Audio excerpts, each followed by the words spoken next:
They thought they had picked an easy target, a quiet, frail old man sitting on a bus.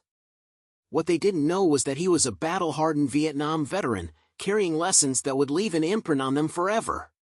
It was just another evening on the 5:15 bus, headed toward downtown Baltimore. The air inside was thick and heavy, packed with commuters eager to get home. Conversations hummed softly, interrupted only by the occasional screech of brakes near the front.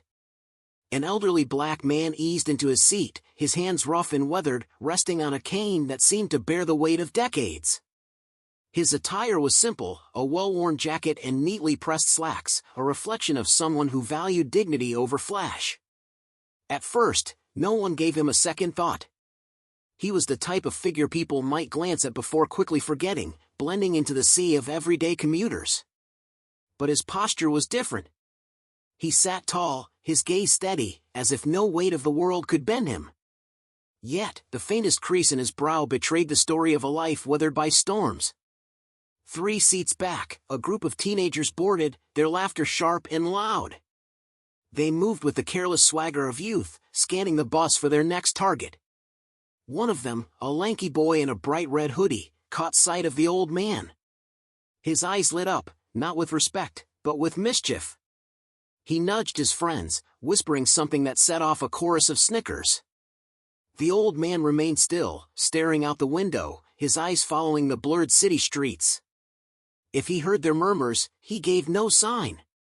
But the boys weren't content with whispers, they wanted a reaction. "Hey, old man," the boy in the red hoodie called out, his voice slicing through the hum of the bus. "Lose your walker or something? Bet you're waiting for someone to carry you home, huh?" A ripple of tension passed through the bus. Some passengers glanced nervously at the boys, others, at the elderly man.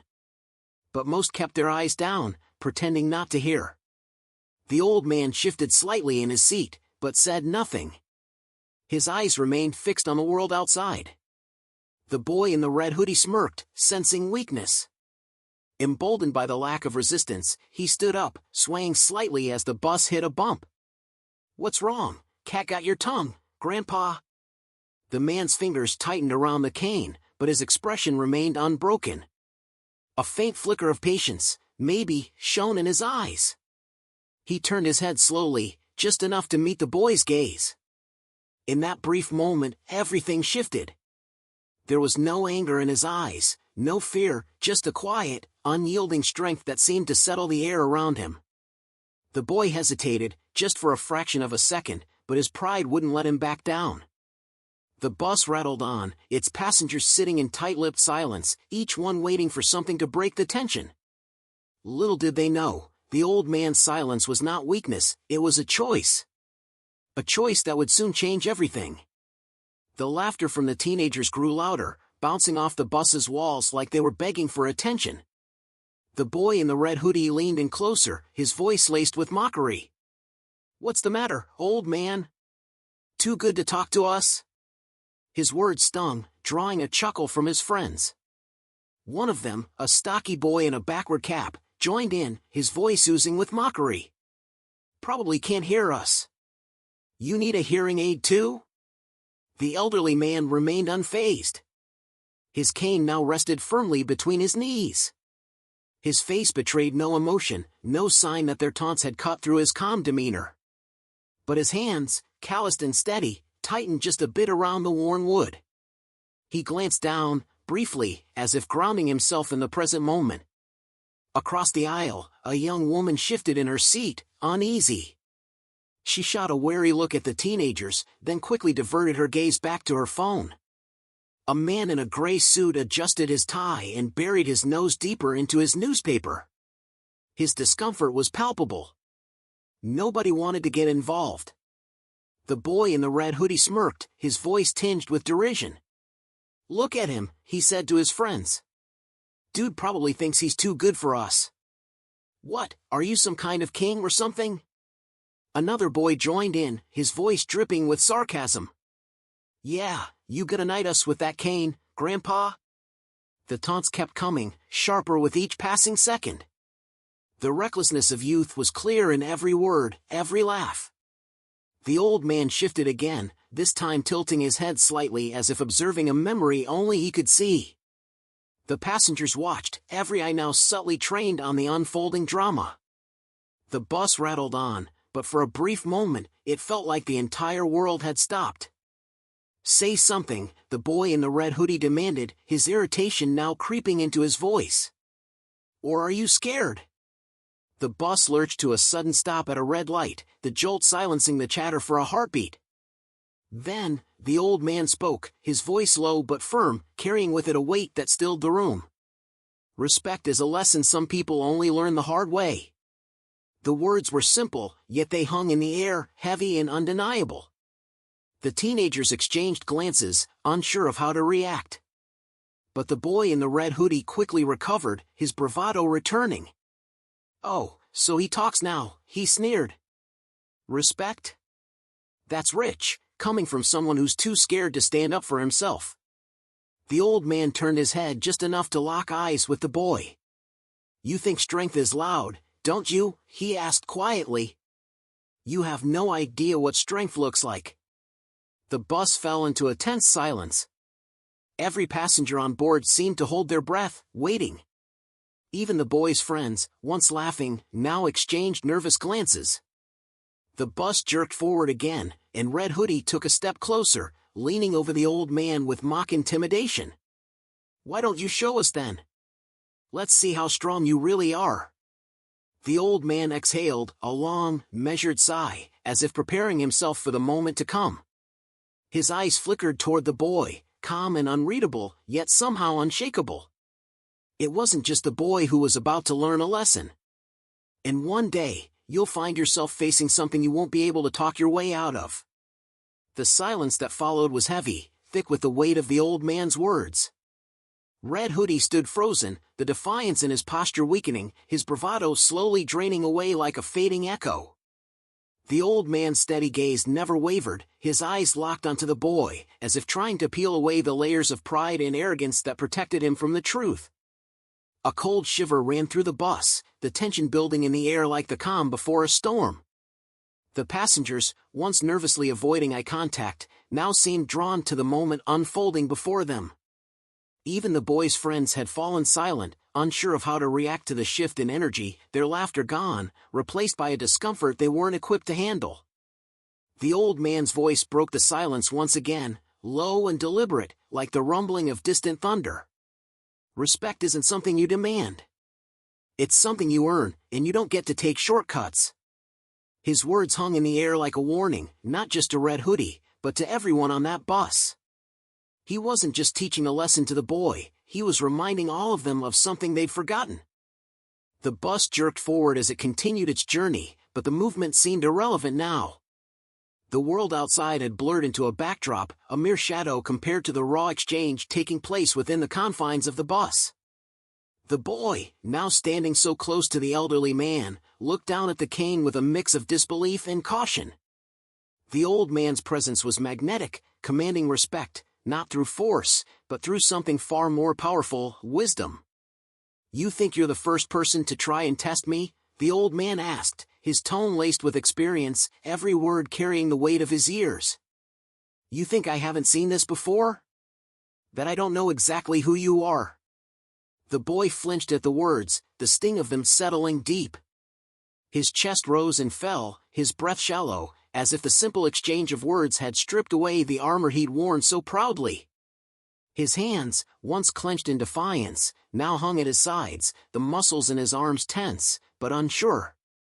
"You're not invincible," the old man continued, his voice soft but sharp as a knife. "None of us are. You want to find out what real strength is? It's not how loud you can yell or how much you can put someone down. It's knowing when to stand still, when to fight, and when to walk away." A few seats back, the woman who had been whispering earlier now caught the old man's eye. Her expression was one of quiet awe, the apprehension she had felt replaced with a sense of reverence. The man beside her, once lost in his newspaper, now looked up, his gaze flickering between the old man and the young boy. The transformation was subtle but undeniable, everyone on the bus felt it. Red Hoodie stood still, his gaze now fixed firmly on the old man. The words were no longer mocking. The arrogance had melted away, replaced by something that resembled respect, though he would never admit it. He opened his mouth as if to say something, but no sound came. The old man, sensing the shift, didn't move. His shoulders remained relaxed, his grip on the cane steady, a symbol of quiet power that didn't need to prove itself. He had lived through the fire, and he was no stranger to its heat. "You'll figure it out one day," he said quietly, but firmly, the words cutting through the thick air. "You'll figure out that life's toughest battles aren't won by shouting the loudest. They're won by the ones who know when to listen." For a moment, everything in the bus seemed to stop, the hum of the engine, the rattle of the wheels, even the faint voices from outside, all drowned out by the heavy silence. The passengers, the teenagers, and the elderly man were suspended in time, caught in a moment that would linger long after they reached their destination. Red Hoodie stood there, the weight of the old man's words pressing against him. And as the bus continued its journey toward downtown Baltimore, none of them would ever forget the lesson they had just witnessed. The moment was thick with tension, as if the entire bus had shrunk under its weight. Every eye was drawn to the elderly man sitting with unshakable stillness. His cane remained firmly gripped between his hands, his gaze unwavering. Silence hung heavy in the air. And yet, as the world around him stood frozen in anticipation, his mind drifted, uninvited, back in time. 40 years ago, he had stood far from Baltimore, in the humid, oppressive swamps of Vietnam. The air had been filled with the deafening roar of helicopters, the sharp staccato bursts of gunfire ringing in his ears. His muscles had been taut, his nerves at the breaking point. There had been no choice but to survive, instinct had taken over. He had been barely more than a boy then, younger than the kids taunting him now, but war had a way of aging you faster than the years could account for. He remembered the faces of his brothers in arms. Men who had fought beside him, who had shared quiet moments, telling stories of home between battles. Some of them were gone now, their memories living on in fragments, like the sound of their laughter late at night or the way they comforted each other in silence. Those memories had stayed with him long after the war ended. The weight of their sacrifices, carved deep into his very soul. The bus jolted over a pothole, pulling him back to the present. He straightened slightly, gripping his cane tighter. Anger didn't come easily to him anymore. No, what stirred within him was something deeper, something measured. A responsibility to show these boys what they clearly hadn't learned yet. A sharp, mocking laugh pierced the stillness, pulling him from his thoughts. "What's the matter, Grandpa? Cat got your tongue?" Red Hoodie's words hung in the air, challenging the old man. The man didn't respond at first. Instead, his eyes shifted, taking in the boy. He observed his posture, his bravado, that false confidence born from never having truly faced adversity. It was the same confidence he'd seen in young soldiers, thinking themselves invincible, until the battlefield shattered that illusion. Across the aisle, an older woman leaned toward her neighbor, whispering nervously as her eyes flicked toward the scene. No one intervened, not out of fear, but because, perhaps, there was an unspoken agreement: stay uninvolved. Finally, the man spoke, his voice calm and steady, yet it carried an edge that stopped the boy mid-laugh. "You remind me of someone I used to know," he said, his words deliberate. Red Hoodie scoffed, trying to maintain his composure. "Oh yeah," he sneered. "Who's that, your old war buddy?" The old man leaned back slightly, his gaze unflinching. "No," he said simply, "a young soldier who thought he was untouchable. He learned otherwise." Red Hoodie's laughter faltered, but he quickly recovered. "Whatever, man," he scoffed, "you're just an old has-been. No one cares about your stories." The old man's lips curved slightly, not in amusement, but in understanding. "Careful, son," he said, his voice soft but firm. "Sometimes stories are all that keep you from making the same mistakes." The words seemed to hang in the air, lingering long after he'd spoken. For a moment, even the hum of the bus seemed quieter. But Red Hoodie wasn't done yet. He stepped closer to the old man, now standing inches away. "You think you're so wise, huh?" he challenged, his voice low but insistent. "Why don't you prove it?" The old man's eyes narrowed, not in anger, but in quiet readiness.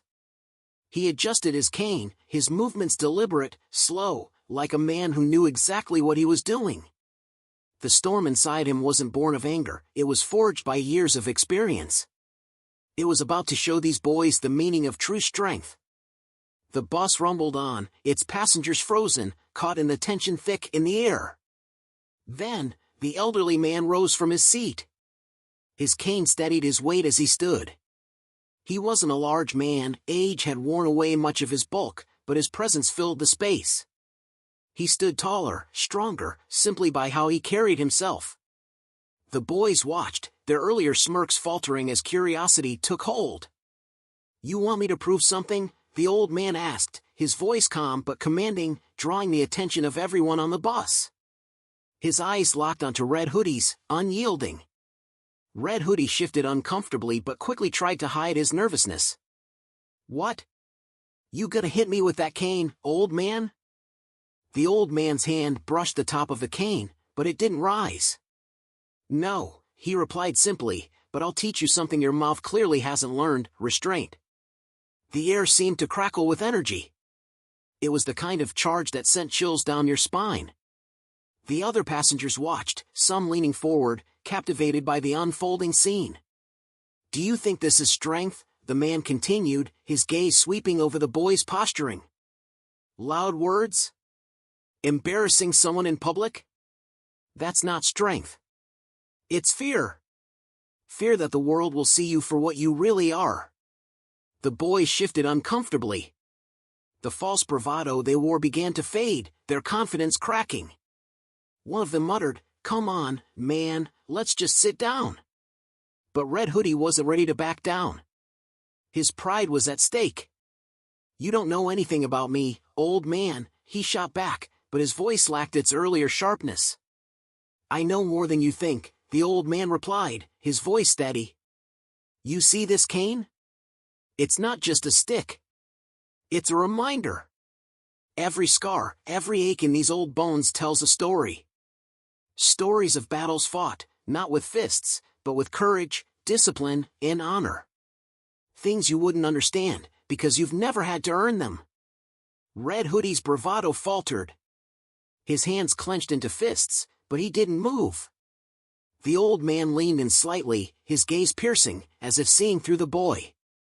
"Do you know what it's like to watch your friends die so you can live?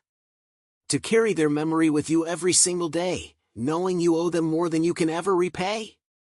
The words struck deep, harder than any punch ever could. The boy blinked, his jaw working as if to speak, but no words came. The bus was silent now, save for the soft hum of the engine. The passengers watched, their eyes wide, drawn into the gravity of the moment. "You're lucky, kid," the old man said, his voice softening just slightly. "You don't have to learn these lessons the hard way. But keep going like this, disrespecting people." The words hung in the air, his meaning clear.